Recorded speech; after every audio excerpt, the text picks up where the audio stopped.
Morning.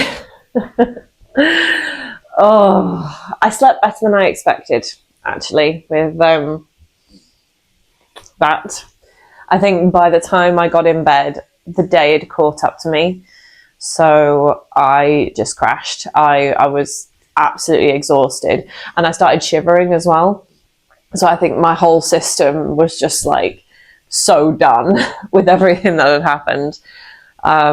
I can't remember whether I actually went into detail about what happened. I was on some pretty strong pain meds and just exhausted and frazzled. So essentially, we got to the ice rink and put our skates on, everything like that.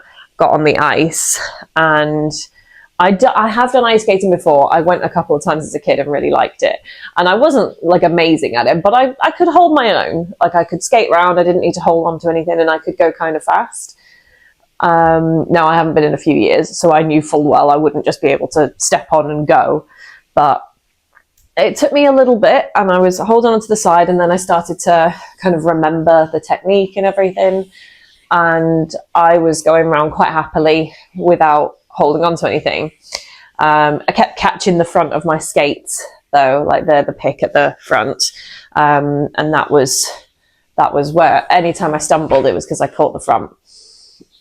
And after about 20 minutes, I was decently out from the side, so I couldn't grab onto the side, and I was going around and again caught the front of my pick and went back and landed on my bum. But obviously it's natural, you literally can't help it. Arm went out to stop to kind of brace myself, and as it went back, I landed with my hand flat. Obviously I can't do it with this hand. Landed with my hand flat, but then my arm came right over my wrist, and I think that's what did it. The guy who was attending, the supervisor on the rink, obviously came skating straight over. Are you okay? And I was getting up, and I immediately wasn't using my left hand to get up. I went up only using my right. I could tell straight away something was wrong. And he kind of did the whole, are you okay? Can you wiggle your fingers? And I could wiggle my fingers. It hurt, but I could do it. And then he said, can you like move your wrists around? And I couldn't do that. I couldn't lift it up, and like at that point my hand started shaking. I think the adrenaline hit then, and I was like, oh my god, it won't lift up, oh my god. And then I did it on my right hand just to check that it is you do it on your other hand to be like, no, it is supposed to do that. Okay. So did it on my right hand, realized that I couldn't mimic it on my left, and I think at that point I was like, I've broken something. It just immediately something in my brain was like, yeah, you've broken something. So they took me off, sat me down at the side, and it was hurting. And I was starting to shake, I think, from the adrenaline. And my husband was making his way around as well. He hasn't done as much as me, so he was definitely holding on to the sides. So it took him a little bit, but he realized I was sat off. I don't think he actually saw me fall, but when he saw me sat off to the side, he came and got off the rink. And I was saying, it's really bad. I've had a fair few sprains in my time. I've sprained wrists, I've sprained elbows, I've sprained ankles, I'm very injury prone. Honestly, it's a miracle that it's taken me until this now to actually break something. I, by all rights, should have broken something a long time ago with how injury prone I am. But I could tell it wasn't a sprain because it was way more painful than any sprain I've ever had. And so they called the first aider. She had a look, and it was starting to swell by that point as well. Literally within a minute or two, it had already started to swell. And she said, yeah, I think you're going to have to go and get that looked at. So I was like, oh, of course I am. So hobbled back to the room. So we'd only been on 20 minutes. Got our shoes and everything. She obviously had to do an accident form, and they did give me an ice pack to put on it. And so filled in the form. I had to have my shoes put on for me because I just couldn't tie my laces. And we called an Uber to the hospital. And again, it was one of those things where, you know, as the time goes on, I'm like, is it broken? Was it just a very, very bad flash of pain? And then it's kind of starting to get okay now. But then my husband was helping me put my coat on. And I had the coat on, and I asked if he could just shove the sleeve up a little bit so that I could still put the ice pack on my wrist. And he moved my hand slightly to try and push the sleeve up. And I just went, oh! My knee nearly gave out just because it was just blinding pain. And I think that was where I was like, yes, I've broken something in my wrist. Went to hospital. In the Uber, we were looking at, you know, you can get on the NHS waiting times. You can have a look at what the waiting time is in your local hospital. And it said over 460 something minutes. And I was like, oh no. Oh, but we were in and out a lot quicker than I expected, to be honest. We were in and out pretty much in 3 hours. So that was good. But a lot faster than I would have expected. But I went in, got triaged, and at that point I needed to use the toilet. So I got up, and I'm holding my arm like that because even the weight of my hand was excruciating on my wrist. So I'm walking around holding my arm like that. And as I go past to go to the toilets, one of the medical professional, I always forget which colour is which kind of role. One of the women stopped me and she was like, oh my God, let me get you a sling. And I was like, oh my God, please. Because like I said, I was just walking around like that. I couldn't even stand to let it hang under its own weight. And she said, I'm going to go and get you a sling. I was like, please do. And she came back and she was like, yeah, because I can see the deformity from here. Great. Fabulous news. So she got me a sling. And again, when she curled my fingers to put it into the sling, and when she took my fingers and curled them slightly, again, just that flash of intense pain. What I will say, where did I put it? It's not sponsored. I'm not sponsored at all. But if you're after a really good makeup setting spray, that is phenomenal because I cried so much. I'm not going to sit here and pretend I was super brave and didn't cry. I cried. It hurt. It seriously hurt. And every time somebody moved my fingers or manipulated my wrist, just immediately, again, my eyes just, so that setting spray is amazing because my makeup pretty much stayed where it was. And I had eyeliner on and everything. So yeah, if you're looking for a good setting spray, yeah, so they put it in a sling, and after a while they called me into x-ray. They did 4 x-rays, and I was very, very surprised when they said my arm wasn't broken, because one of the main bits of swelling was about here on my arm, and I was convinced they were going to tell me, yeah, you've broken your radius. So when they said, actually, there's no arm break, I was like, oh my God, amazing. And she went, oh yeah, but, oh, okay, fair enough. She said, but we're worried about your scaphoid. We think that's actually we think there's a fractured scaphoid in there. Now, the scaphoid is very difficult to actually get a photo of on an x-ray. It's a tiny bone as part of your wrist, and it's notoriously difficult to get a good shot of. So I actually wasn't even thinking wrist. I kind of thought arm because of where the swelling was. So when she said we're actually worried about the kind of the upper wrist towards your hand, I was like, oh, okay. And she said, yeah. So the bit that I actually had a look, and I was like, you know what? Actually, that is swollen as well. I hadn't even noticed that bit.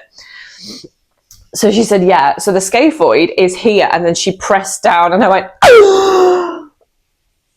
and again, nearly went over just because of the pain. She was like, yeah, that one's your scaphoid. And I was like, you don't say. And at that point, she actually gave me gas and air so that she could plaster it, because she said, yeah, I'm going to give you gas and air so I can get this in plaster. And that was weird. I don't think I've had gas and air before. I lost feeling in my entire face. But I tell you what, it let the plaster go on. There was at least that.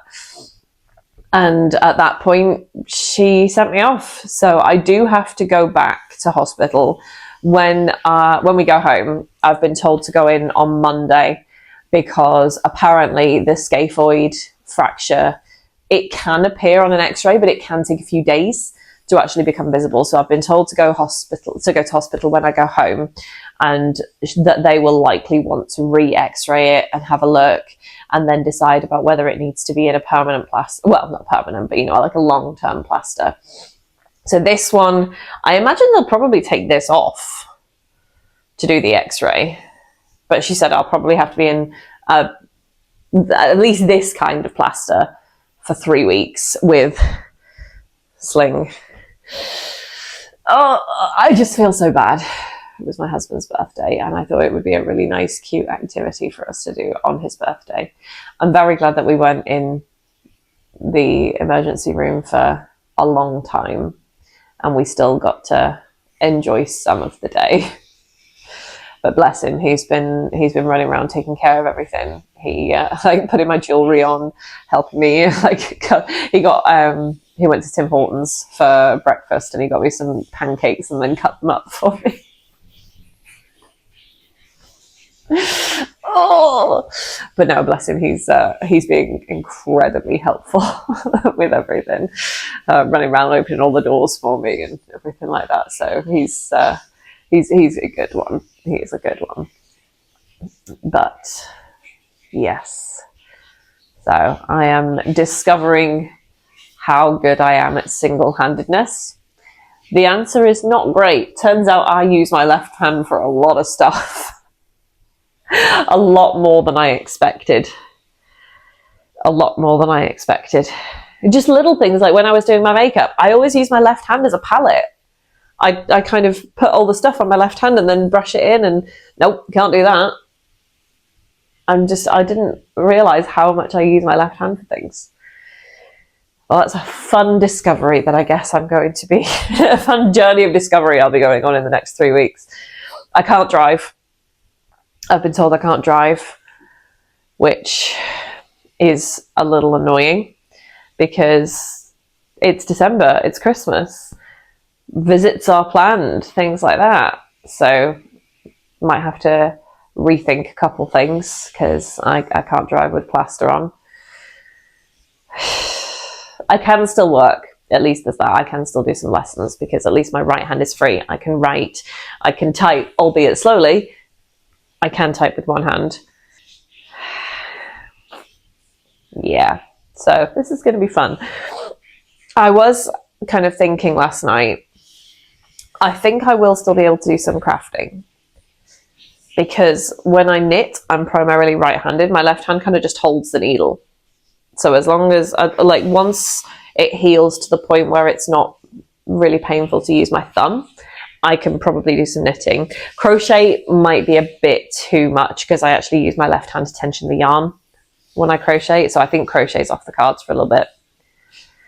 Cross stitch, I've just sorted out a clamp to hold my work. So I could possibly do that one-handed.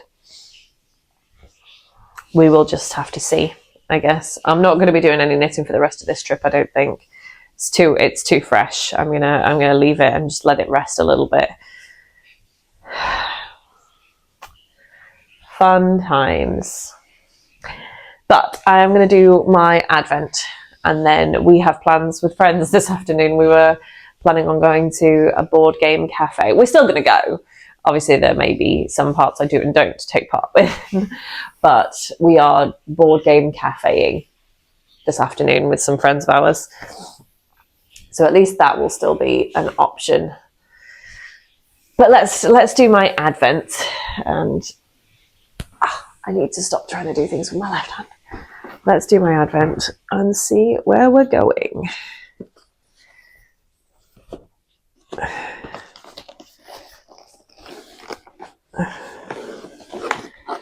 Okay, we are on the 13th. We're halfway through. Oh my gosh, we're halfway through the Advent. Ooh. Okay. This isn't going as brown as I expected. This has actually gone more of a green, which you can sort of see. Like I said, the light in this room is interesting. At least there's daylight to see it with now. But this is going into a bit of a green direction. That's not where I thought it was going. Let's get yesterday's. Oh no, okay, in the natural light, there is some more green to yesterday. So that's yesterday's and that's today's. Yeah, in the artificial light last night, that looked just like an interesting speckled brown, but no, it is going more towards green. That is interesting. I suppose Anne of Green Gables. That makes sense. Okay, this is intriguing. I hope they do go green. I love green, so I hope they do. I hope that is the direction they take it in. Oh, so yeah, that was my day yesterday. Yay! But I think we're gonna chill out in the hotel room for a little bit. It's a gorgeous hotel room. Love it. It's actually a really, really lovely room. So we're gonna chill out in here for a little bit, get ready, and then go and meet up with some friends. And I think the plan generally is going to remain the same. I will just need to make some slight adjustments. But all right, so yes, we're going to relax in here and then head off, and I'll check in again later.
Hello. It's been a good day, all things considered. We mooched around Cardiff for a little bit, didn't do too much shopping. It was so busy, so busy. And then we went to a board game cafe and met up with some of our friends, which was really, really nice because this is a group of friends that we don't necessarily get to see very often. So it was really nice to meet up with a couple of them, spend a few hours chilling. So yeah, we had some food at the board game cafe and then went and got some drinks in a bar kind of thing. It was weird. I think it's kind of like a pool place as well. They had a few pool tables, but it was a lot quieter than everywhere else because it's a Saturday night in December in Cardiff. It was pretty busy everywhere. So we managed to find somewhere with a table that we could sit at and we chilled in there for a few hours. And then a few of us came back to the room because we still had some cake left from yesterday's birthday treat. So we came back and had a little bit of cake and just chilled in the room for a bit. Everybody's headed off now. And so I think it's just gonna be chilling and then going to bed. It feels a lot later than it is, I think, because we ate mid-afternoon and then went to the bar. In my head, it's like gone midnight, even though it's only just gone 10 o'clock. It feels really late. But that's good because it means that I can get a decent amount of sleep ready for tomorrow's travels because we're going to head home tomorrow. It's going to be interesting getting the train back with bags and everything, given that I'm not particularly good at carrying right now, but we'll figure it out. We'll manage. So yeah, just gonna chill, do some reading, put the telly on, and take it easy, ready for another day of travel tomorrow. I am having to think about some of the limitations I now have, and looking at the plans that I had in place and thinking about how they've got to change now. But we can only do what we can do. Can't change anything. I'm going to go to the local hospital on Monday and see what they say. But it is what it is. I do think, and I think I said this earlier, I think I will be able to do some knitting. But there is quite clearly some swelling in my fingers. I've had to take my rings off because the fingers on this hand are quite swollen. And when I hold them, I can't get the angle right to show you, but when I hold them next to each other, you can see some decent swelling in my left finger. So I'm gonna definitely wait for that to go down, wait to see what the hospital say on Monday before I really try to do any. But I don't think it's entirely off the cards, which is nice.